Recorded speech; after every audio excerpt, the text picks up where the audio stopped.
Here are the top 5 decks you need to be prepared for in the set 13 meta. This list includes data from the most recent tournaments with lyrical set for LEGO. For my number 1 pick of the best deck in this format, I am giving it to none other than Druid Ignis. If you want a more in-depth deck analysis, I made a video a couple weeks back going through all the new cards. The reason why I put it at number 1 is because it now has an even better late game thanks to Ignis while still retaining its powerful grade 3 turn going second, since we got so many tools that allow us to comfortably soul charge, including Ignis itself for a grade 4 turn after we soul blasted for the grade 3 Druid skill. Zagon is a great addition to this deck, as it is essentially a searcher for one of our multi-attackers, since we get to grab anything from our soul and it unclogs our board since it can also boost. Vapula is essential for our strategy, as it is just a better Impusa that provides us with soul and card draw. And here's a simple deck list. We have Nocturzio for the insane value, and don't sleep on Forbidal. It is essentially an extra copy of Ignis, and we can search out either a Nocturzio or Aristogaler on top of that. I'm giving the number 2 spot to Bastion Accord. The new Bastion is a very good card in the current format, making all your rearguards untouchable by target effects. It also provides a good grade 3 turn as well, no matter if you're going first or second. Compared to its previous iteration, while we're still pretty much running only grade 3s, we just have so much shield power compared to before because of Grandeur Edge Dragon and the new card, Swordlight Dragon Skylizin. Auto, when this unit is placed on Rearguard Circle or put on Guardian Circle, choose up to 1 grade 4 card from your hand and reveal it. If you reveal the card or your Vanguard is grade 4, perform one of the following according to the circle this unit is on. Rearguard Circle, choose 2 of your rearguards, and they get boost until end of turn. Guardian Circle, this unit gets shield plus 15k until end of that battle. And Auto, when this unit is discarded from hand while riding a grade 3 from the right deck or paying the cost for stride, draw a card. On top of the free value we get for discarding it to ride a grade 3, it gives 2 of our grade 3s boost on place. Not to mention it also has a 15k shield, definitely a must include from the new set. We're also getting Sapient Owl finally as a box topper for set 13, and if you don't know its effect, continuous from Rearguard Circle, hand, or Trigger Zone. During your turn, if you have a Vanguard with Bastion in its card name, this card gets grade plus 2 and power plus 2k. Auto, when this unit is placed on Rearguard Circle, if you have a Vanguard with Bastion in its card name, cost, put a grade 3 or greater card from drop into soul. Choose one of your Vanguards and it gets power plus 5k until end of turn. If a card with Bastion in its card name was put for this cost and you did not countercharge this turn, countercharge 1. This card is so good because it acts as a 10k booster while countercharging for us, and most importantly, counts as a grade 3 for our drive checks, which means we're running a card with only upsides and not lowering the chances of triggering Bastion's skill. And here's a simple deck list. The rest of the deck remains relatively similar to before. We're now running the grade 4 Bastion because of Skylizin, and also it's just a more powerful Bastion, and we still have Alden and Form of Chosen Knights to generate more card advantage. I put Youthbreak at number 3 because when you do find your pieces, it's still a very powerful deck. I also made an entire deck analysis on this deck and went over the new cards from set 13, so go check that video out if you haven't. But to summarize, you now want to turbo into Rebel Form Full Blast by shoving the previous forms into Soul by turn 3, using Korino as well as Vergoza. It's very important you find Korino because it's a great discard fodder and Vergoza alone won't get it done as you won't have enough Soul. Here's a simple deck list, exactly the same as the one I gave for the previous video. If you can't get all 3 into Soul in time, considering still Rebel Dressing into Tempest for the most card advantage and try again next turn. I have Charmo at number 4 because of her consistency in topping events for this format. To quickly go over the cards, it's very important that we have this exact right line, even the grade 0, as having the Laver Sewer name is vital. When a grade 1 is rolled upon by the grade 2, we get to call her to rear, soul charge, and put her back to soul at the end of turn. But the most important effect is that after she boosts or attacks, when our Vanguard has 23k power or more, we can put 2 Laver Sewer name cards into soul to draw a card.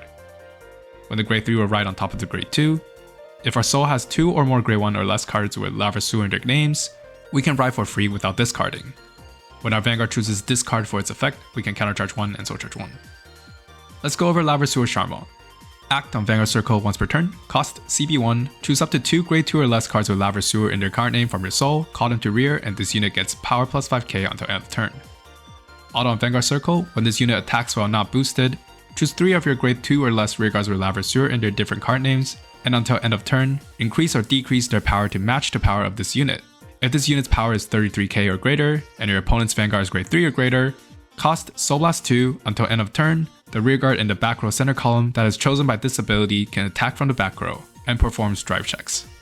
We want to increase our Vanguard's power, then make other units with Laver Sewer in their name match that power.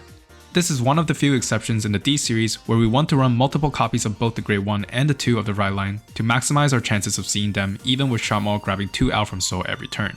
We can use the grade 1 skill multiple times to obtain a bigger hand. There are a lot of cards we run in this deck to increase our Vanguard's power. One of the cards is a Magician's Work Kobe, which draws us a card and gives our Vanguard plus 5k power for a Counterblast. There's a mini combo we can do with Vivid Night Festival, Aureolus, and Dream Splurging Ramona. For a Counterblast, Aureolus can search out additional Lavaseur units, and it can also give our Vanguard the 5k we were missing by resting herself and putting a card from drop into soul. We can then use Ramona to put herself and Aureolus into soul to draw a card and give our Vanguard another plus 5k. And this is what your typical board would look like, using Sharmal's skill to grab 2 Lavaseurs from soul that you don't have and call them to the back. You want Kelmina to be in the center middle back row circle since Sharmal doesn't want to be boosted. The Lavaseurs should be in the back row because Sharmal sets their power. What that means is it will override Persona Ride. That is why you want some other units in the front to get the Persona Ride boost instead. And here's a simple deck list. Pretty much 4 of every card we just talked about as well as Resius, which gives our Vanguard plus 10k power on place. Although it is just a 3k unit, putting it in the front row with Persona Ride as well as having huge boosters more than make up for the missing stats. I'm leaving out MyGo for this video. It should probably be part of the top 5 as it is a very powerful deck currently in the Japanese meta. But because we don't know whether or not English is getting these cards, I don't want to dedicate a part of this video for a deck that may not be released. For my 5th pick, I'm giving it to Leonorn. Let's first go over Marche Fleur Leonorn Vivace. Units and Dress. Auto, when this unit is placed by writing from a unit with Leonorn and its different card name from this unit or a unit in the Units and Dress state, draw a card. And this unit becomes in the Units and Dress state until end of this fight. Auto on Vanguard Circle. Once per turn, when this unit in the Units and Dress state attacks while not boosted, stand all of your rear guards, and they boost this unit. If you boosted it with 3 or more units at the end of the battle, cost CV1, choose 3 of your units and stand them. And they get power plus 5k and drive -1 until end of turn. This card is very powerful in that it pretty much guarantees to hit unless our opponent PGs the attack. When we choose 3 units to stand, we have the option of standing Vivace, although I think it's probably better to stand 3 rears. However, for Units and Dress to be active, we have to have ridden into a Leonor already, which means this is a turn 4 card at best. Rather than fully relying on Vivace, I think having it as an option or finisher, with Leonor Mass being the main focus of the deck is much better.